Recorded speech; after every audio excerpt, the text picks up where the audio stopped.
केंद्र सरकार ने भूमि अधिग्रहण बिल पर आम सहमति बनाने के लिए महत्वपूर्ण पहल की है। इस प्रक्रिया में राज्य सरकारों की अहम भूमिका है। ये पहल प्रधानमंत्री के टीम इंडिया मंत्र का महत्वपूर्ण हिस्सा है, जिसके केंद्र में ये सोच है कि देश के विकास में राज्य और केंद्र एक टीम के रूप में काम करें। बुधवार को नीति आयोग की गवर्निंग काउंसिल की बैठक इसी पहल का नतीजा थी। इस बैठक में लगभग 16 मुख्यमंत्रियों ने हिस्सा लिया। भूमि अधिग्रहण कानून 2013 सर्वसम्मति से पारित हुआ था। इसके तहत पहली बार विकास कार्यों के लिए अधिग्रहण की गई जमीन के मुआवजे पर एक व्यापक कानून लाया गया, लेकिन जब इसे लागू करने की बारी आई तो कई अड़चनें सामने आईं। कई राज्यों के मुख्यमंत्रियों ने इस कानून के प्रावधानों का हवाला दिया और कहा कि इससे विकास की परियोजनाएं लागू करने में अड़चनें आ रही थीं। मुख्यमंत्रियों ने कहा कि इस कानून में ऐसे प्रावधान हैं कि अधिग्रहण बेहद केंद्रित हो जाएगा और वर्षों के लिए अदालती जटिलताओं में फंसकर रह जाएगा। इससे भूमि की कीमत कई गुना बढ़ जाएगी और अधिग्रहण व्यवहारिक नहीं रह जाएगा। साथ ही 2013 के कानून के चलते ग्रामीण क्षेत्रों की आवास, नहरें और स्कूल परियोजनाओं पर काम होना लगभग असंभव हो जाएगा। कानून की इन्हीं कमियों पर विचार करने के लिए और एक सर्वसम्मत हल निकालने के लिए मुख्यमंत्रियों के अनुरोध पर नीति आयोग की बैठक बुलाई गई। इसके अलावा पिछले कानून में एक और महत्वपूर्ण कमी रह गई थी। 13 ऐसे केंद्रीय कानून थे जिनके तहत केंद्र सरकार द्वारा किए जाने वाले भूमि अधिग्रहण पर मुआवजे का यथोचित प्रावधान नहीं था, जबकि इन्हीं क्षेत्रों में सबसे ज्यादा भूमि का अधिग्रहण होता है। ये 13 क्षेत्र हैं: राष्ट्रीय राजमार्गों के लिए भूमि अधिग्रहण, ट्राम और रेलवे के लिए अधिग्रहण, परमाणु ऊर्जा के लिए भूमि अधिग्रहण, प्राचीन स्मारकों के संरक्षण के लिए भूमि अधिग्रहण, पेट्रोलियम और दूसरे खनिजों के लिए अधिग्रहण और नदी घाटी परियोजनाओं के लिए अधिग्रहण। 2013 में जो कानून बना, वो कानून मूल रूप से राज्यों के ऊपर अन्याय करने वाला है, क्योंकि 2013 में कानून बनाते समय केंद्र सरकार की 13 कानूनों को आपने उसके बाहर रखा और न उसमें कंपेंसेशन का क्लॉज था, न उसमें एसआई का क्लॉज था, न उसमें कंसेंट का क्लॉज था। तो केंद्र की सारी परियोजनाओं के लिए 2013 के कानून में आपने छूट दे दी और राज्य एक छोटा रास्ता भी बनाना चाहे, एक ग्रामीण सड़क बनाना चाहे, एक बिजली का खंभा भी लगाना चाहे, तो आपने उसमें इतनी सारी चीजें डाल दी कि राज्य विकास कर ही न पाए। पहले 13 चीजें, 13 कानून ऐसे के केंद्र सरकार पे तो लागू नहीं होंगे। क्या वो जमीनें किसान की नहीं थी? रेलवे जो, हाईवे जो, पावर, माइनिंग, कॉल, क्या उन किसानों को राहत इसमें नहीं दी गई? एक तरफा विचार नहीं हुआ है। अगर कहीं किसान का घाटा था तो उनके बारे में भी सोचा गया है। महत्वपूर्ण बात यह थी कि पिछले कानून की इन कमियों को सामने लाने में सभी दलों से जुड़े मुख्यमंत्री शामिल थे। इन सब कमियों को दूर करने और देश के पिछड़े इलाकों और गरीब तबकों तक विकास की बयार पहुंचाने के उद्देश्य से केंद्र सरकार ने 2013 के कानून में संशोधन करने का फैसला किया। नए कानून में सभी वर्गों, विशेषकर गरीब तबकों के हितों को खास तवज्जो दी गई है। राज्य सरकारों को इस पूरी प्रक्रिया का अहम हिस्सा बनाया गया है। बैठक में प्रधानमंत्री नरेंद्र मोदी ने स्पष्ट किया कि मुख्यमंत्रियों की राय को नए कानून में पूरा स्थान दिया जाएगा। मैंने संसद में भी कहा था कि मैं इन सारे विषयों पर किसानों की भलाई के लिए, गांव की भलाई के लिए, गरीब की भलाई के लिए जो भी सुझाव आए उसको मैं स्वीकार करूंगा। ये विषय मुख्यमंत्रियों के कहने पर ही आया है, राज्यों के आग्रह के कारण ही आया है। सहमति बनाने का निरंतर प्रयास चलता रहा है। इस पल भी कोई भी अच्छे सकारात्मक सुझाव है तो ये सरकार इसको स्वीकार करना चाहती है, क्योंकि आखिरकार ऐसे कानून होते हैं जो 100, 125, 150 साल तक चलते हैं, क्योंकि ये रोजमर्रा बदले जाने वाली चीजें नहीं है। और इसलिए कोई अच्छी फुल प्रूफ व्यवस्था हम कर सके तो अच्छा होगा। बैठक में मौजूद मुख्यमंत्रियों ने इस कानून पर राजनीति से ऊपर उठकर और गरीबों के हित के लिए फैसला करने की अपील की। 2013 में जो कानून बना उसमें पार्लियामेंट में कॉन्सेंसस था और उसके आधार पर वो एक्ट बना। सभी दलों का समर्थन मिला और उस समय जो विपक्ष के नेता दोनों सदनों में थे उन लोगों ने भी और अन्य वरिष्ठ नेताओं ने भी अपने विचार सभी दलों के व्यक्त किए थे। तो उसके आधार पर ये सहमति बनी और एक लंबा समय लगा था। उसमें कई प्रकार के संशोधन उस समय हुए, सिंचाई की परियोजनाओं को लेकर या किसी और विषय को लेकर जो भी कठिनाइयां थी उस पर भी उन दिनों चर्चा हुई और ये एक्ट बना, तो एक कानून बन गया। और जैसा कि आदरणीय प्रधानमंत्री जी ने कहा कि मुख्यमंत्रियों का कुछ सुझाव आया, इसके आधार पर कुछ संशोधन की बात आई। अब इसको लेकर जो एक अवधारणा बन गई है, एक परसेप्शन बन गया है, हम लोगों को उस बात को भी संज्ञान में लेना चाहिए। जिस समय मूल कानून 2013 का बना था, हमने ब्रॉड कंसेंसस तैयार करके सभी ने उसको समर्थन दिया था। किंतु अगर उस कानून में कठिनाइयां नजर आती है और प्रैक्टिकली दिखाई पड़ रहा है कि राज्य भूमि अधिग्रहण नहीं कर पा रहे हैं, तो मुझे लगता है कि सारी पार्टियों ने साथ में आकर उसमें संशोधन भी करना चाहिए। उसके लिए फिर हम लोग राजनीतिक विचार क्यों करें? तो मुझे ऐसा लगता है कि इसके ऊपर निश्चित रूप से राजनीति से अलग हटकर विचार किया जाना चाहिए। जो 2013 जो लैंड इक्वेशन में आ रही कठिनाइयों को ध्यान में रखकर ही संशोधन करने का निर्णय लिया गया, लेकिन दुर्भाग्य है कि राजनीतिक कारणों से अब इस मामले को ऐसी स्थिति पैदा करने की कोशिश कर रहे हैं। और मैं ये मानता हूं कि जो लोग भी कर रहे हैं ये गांव गरीब किसान के साथ विश्वासघात कर रहे हैं। मैं ये कहना चाहता हूं कि 2013 का जो बिल बना था वो बिल कई वर्षों की कंसल्टेशन के बाद, पूरे देश में कंसल्टेशन के बाद, सभी पार्टियों के कंसल्टेशन के बाद बना था। उसमें संसद में भी काफ़ी विचार विमर्श हुआ था। वो बिल 1/1/2014 से लागू हुआ। अभी उसके रूल्स भी नहीं बने। मैं सहमत हूँ इस बात से कि कई राज्य थोड़े ढीले थे, उन्होंने शायद रूल्स नहीं बनाए, उन्होंने शायद पूरी मशक्कत नहीं की, लेकिन इतनी बड़ी बात है तो उसमें थोड़ा समय तो लगेगा। इस मुद्दे पर मुख्यमंत्रियों ने 2013 के कानून का हवाला देते हुए कहा कि इसके प्रावधानों के कारण ग्रामीण गरीबों विकास परियोजनाओं के लिए भूमि अधिग्रहण के लिए भारी अड़चनें पेश आ रही हैं। एक बड़ा रास्ता बनाना है और वो केंद्रीय कानून के तहत बन रहा है, तो आपने उसको तो छोड़ दिया। और मुझे गांव का रास्ता बनाना है, मुझे गांव में स्कूल बनानी है, तो आपने मेरे ऊपर इतने प्रतिबंध लगा दिए हैं कि न मैं रास्ता बना पाता हूं, न मैं स्कूल बना पाता हूं। हम जब गांव गरीब और किसान की बात करते हैं तो अटकता क्या है? बिजली, सड़क, पानी और शिक्षा, इसकी परियोजना ही अटकती है। और मुझे ऐसा लगता है कि हम कॉरपोरेट के आड़ में गरीब आदमी को इस कानून के तहत अटकाने का काम कर रहे हैं। अब महाराष्ट्र जैसे राज्य में सर आज हम लोग 82% ड्राई लैंड फार्मिंग कर रहे हैं, केवल 18% सिंचाई हमारे यहां पर हुई है। और आज तक जो भूमि अधिग्रहण हमने किया है उसमें से करीब करीब 80% भूमि अधिग्रहण हमको सिंचाई परियोजनाओं के लिए करना पड़ता है।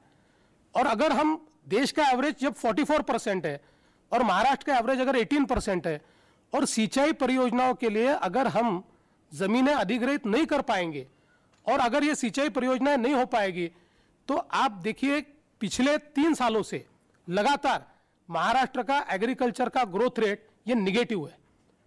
और सब आप मूल रूप से महाराष्ट्र में जहां जहां किसानों की आत्महत्या हो रही है, उन आत्महत्याओं के जो अनेक कारण है उसमें से मुख्य कारण यह है कि सिंचाई की परियोजनाएं वहां पर पूरी नहीं हो पाई है।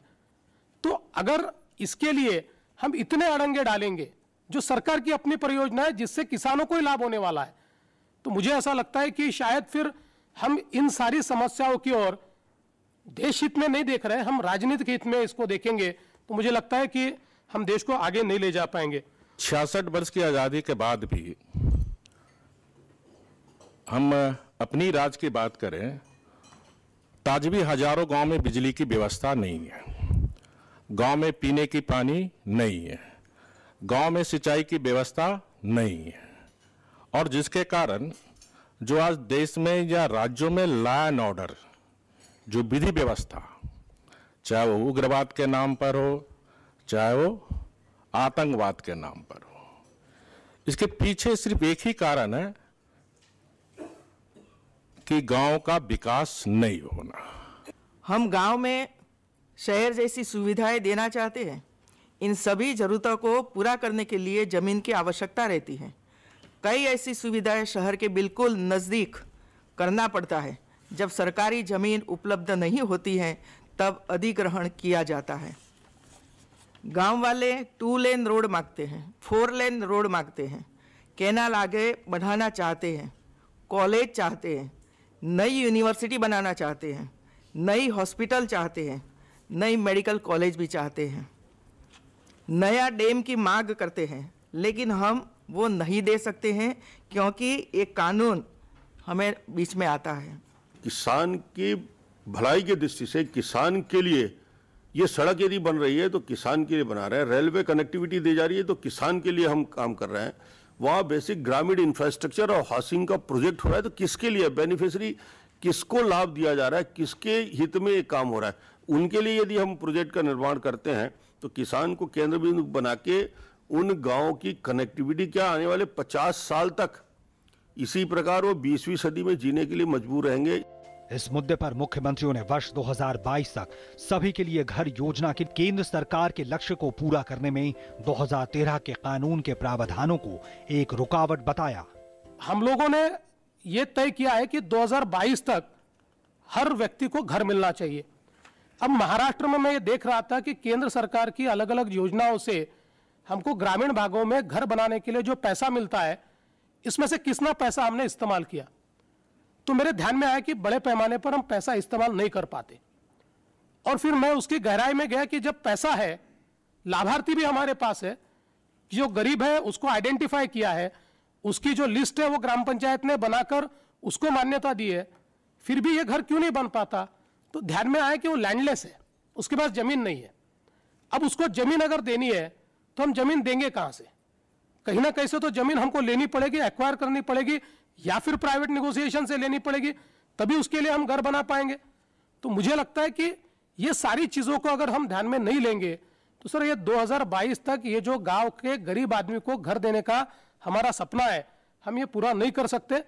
मध्य प्रदेश जैसे राज्य की मैं बात करता हूं, अब मध्य प्रदेश में आबादी इतनी तेजी से बढ़ी कि गरीबों के परिवार अगर बढ़ गए, 4-4 बेटे हो गए एक परिवार में, तो रहने की जगह ही नहीं ईमानदार।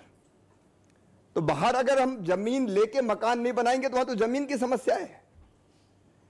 क्या सबके पास छत नहीं होनी चाहिए, सबके पास मकान नहीं होने चाहिए? बैठक में मुख्यमंत्रियों ने ग्रामीण क्षेत्रों के पिछड़ेपन और बेरोजगारी की समस्या को दूर करने के लिए, कृषि पर निर्भरता कम करने और रोजगार सृजन के लिए इन इलाकों में उद्योग लगाने पर भी जोर दिया। आखिर खेती जनसंख्या का कितना बोझ सहेगी? हमको वैकल्पिक रोजगार के साधन ढूंढने पड़ेंगे। उसके लिए छोटे मोटे उद्योगों का जाल, छोटे और बड़े उद्योगों का जाल बिछाना पड़ेगा। उसके लिए भी आखिर जमीन चाहिए, कहीं से जमीन लानी पड़ेगी। और उसमें अगर यह प्रावधान किया जाता है कि रोजगार आवश्यक है और वहां अगर गरीबों को रोजगार मिलता है, मजदूरों को रोजगार मिलता है, जो समाज के सबसे पीछे और सबसे नीचे के लोग हैं उनको रोजगार मिलता है, तो इसमें आपत्ति क्या हो सकती है? आज हम देश में मेक इन इंडिया की बात क्यों कर रहे हैं? मात्र खेती के आधार पर हम सबको रोजगारी नहीं दे पाएंगे। उद्योग बढ़ेंगे तो रोजगारी बढ़ेगी, लोगों की आमदनी बढ़ेगी, लोग अपना जीवन स्तर सुधार पाएंगे। इसी कारण से मैं समझती हूँ कि औद्योगिकरण या शहरीकरण को बुरा शब्द मानना देश के हित में नहीं है। मुख्यमंत्रियों ने 2013 के कानून में अधिग्रहित भूमि पर परियोजनाओं के पूरा करने की 5 साल की समय सीमा पर भी आपत्ति जताई। उनका कहना था कि इससे उनके राज्य में विकास की अहम परियोजनाएं अधूरी रह जाएंगी। अब 5 साल की अगर आपने सीमा अगर लगा दी, अब कैन बेतवा अगर प्रोजेक्ट हमको बनाना है नदी जोड़ो तो 5 साल में नहीं होगा पूरा। हमारे यहाँ तो ऐसी ऐसी सिंचाई की परियोजनाएं कि जो 80 में शिलान्यास करके स्वर्गीय मोरारी जी भाई देसाई गए थे, उनको पूरा हमको करना पड़ा, इतनी देर लगती है हमारे यहाँ। और इसलिए 5 साल की सीमा जो देवेंद्र जी ने सुझाव दिया वो पर्याप्त नहीं है। समय सीमा के बारे में जो इस एक्ट में कहा गया है, 5 साल के अंदर वो प्रोजेक्ट पूरा हो जाए, यदि वो प्रोजेक्ट पूरा नहीं होता तो लैंड वापस कर दिया जाएगा। अब कोई भी मुख्यमंत्री इस बात का गवाह है जो यहाँ बैठे हैं कि यदि मुझे पावर प्रोजेक्ट लाना है, 3 पावर प्रोजेक्ट में कोर्ट में 4 साल तक वो मामला लटकता रह गया, नीचे से लेकर हाई कोर्ट से लेकर सुप्रीम कोर्ट तक, और वो पावर प्रोजेक्ट आधा बना है और ये 5 साल का ड्यूरेशन पूरा हो गया, तो मुझे नहीं लगता कि आगे उस प्रोजेक्ट को जिंदा रखने के लिए हम उसमें समय सीमा को राज्य के ऊपर छोड़ना चाहिए। बैठक में मौजूदा कानून में किसानों की अधिग्रहित जमीन के मुआवजों के प्रावधान पर केंद्र और राज्य सरकार एक मत दिखे। मुख्य बात जो उभर कर आई वो ये थी कि अधिकांश राज्य इस कानून को जल्द से जल्द अमल में लाने के पक्ष में दिखे, लेकिन मुख्यमंत्रियों का यह भी स्पष्ट मत था कि अगर संसद में इस पर आम सहमति नहीं बन पाती है तो राज्यों को अपनी आवश्यकताओं के अनुसार कानून लाने की इजाजत दी जाए। सारे लोग, मुझे लगता नहीं कोई भी पार्टी ऐसी है कि जो फेयर कंपेंसेशन के खिलाफ हो। कंपेंसेशन अच्छा ही मिलना चाहिए, लोगों का पुनर्वास भी अच्छा होना चाहिए, लेकिन उन्हीं लोगों के विकास के लिए जो परियोजनाएं हैं वो परियोजनाएं भी अगर हम कंप्लीट नहीं कर पाए तो सर इतने एक्ट बनाकर उसका कोई फायदा नहीं होगा। और इसलिए हम ब्रॉडर कंसेंसस बनाए, राजनीति से थोड़ा दूर होकर इसको देश हित में अगर विचार करें तो अच्छा होगा।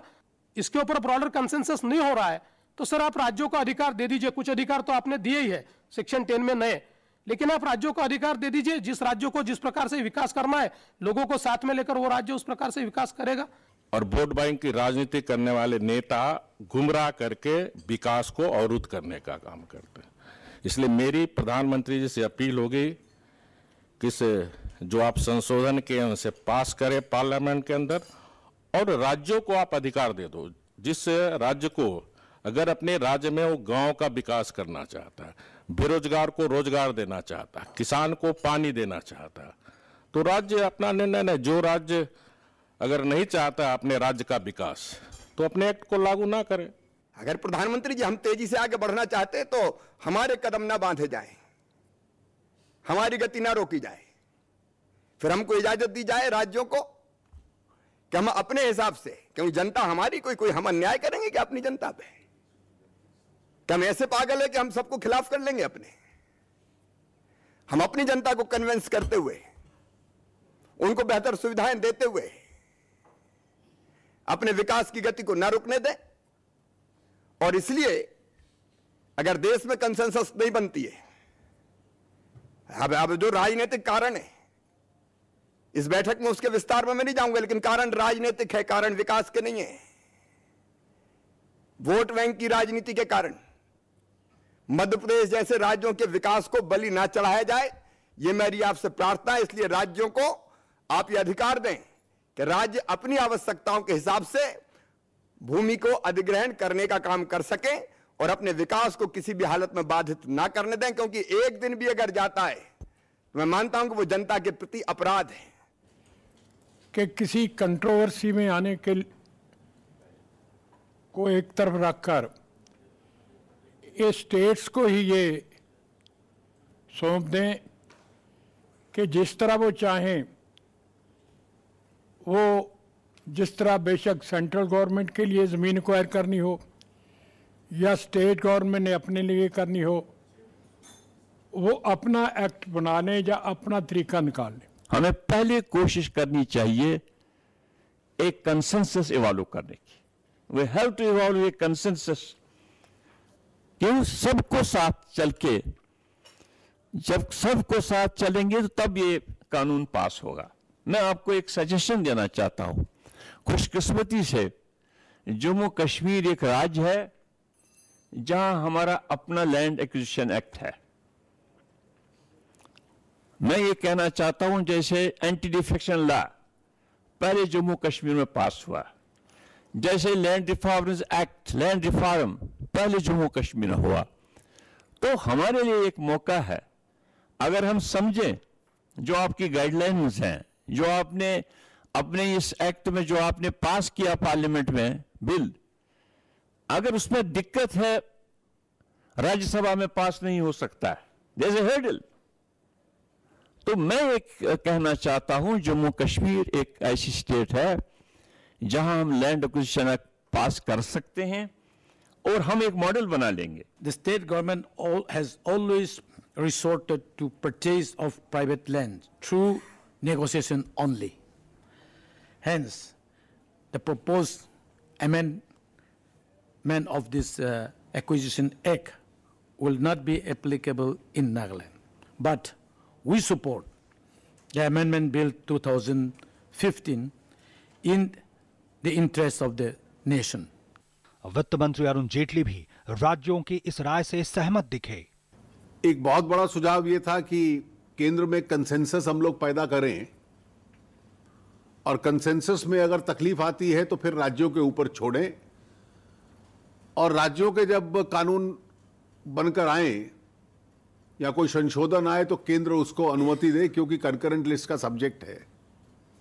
इस आखिरी सुझाव के संदर्भ में मैं केवल इतना कहना चाहूंगा कि ये जो 5 पर्पसेस सेक्शन 10 में हैं, अगर उसकी भाषा हम लोग देखें तो वैसे ही राज्यों पे छोड़े हुए हैं। द अप्रोप्रिएट गवर्नमेंट में नोटिफाई एनी और all of the following purposes. तो जो राज्य नहीं चाहता वो 5 को ना नोटिफाई करे, जो उन 5 में से 2 चाहता है या 3 चाहता है वो उसको नोटिफाई करे, जो 5 को चाहता है वो उसको नोटिफाई करे। वैसे कंसेंट स्टेट्स के ऊपर डिसेंट्रलाइज्ड अधिकार उसमें ऑलरेडी सेक्शन 10 के अंदर बिल्ट इन है। संशोधित भूमि अधिग्रहण बिल, जो कि लोकसभा से पारित होने के बाद राज्यसभा में लंबित है, इस समय ये संयुक्त संसदीय समिति के समक्ष विचाराधीन है। ये समिति अपनी रिपोर्ट इस महीने के अंत तक पेश कर सकती है। देश के विकास के लिए अहम इस कानून को लागू करने के लिए राज्यों की भूमिका को केंद्र में लाकर प्रधानमंत्री ने टीम इंडिया को सर्वोपरि रखा है और सहयोगात्मक संघवाद का एक अनूठा मॉडल पेश किया है।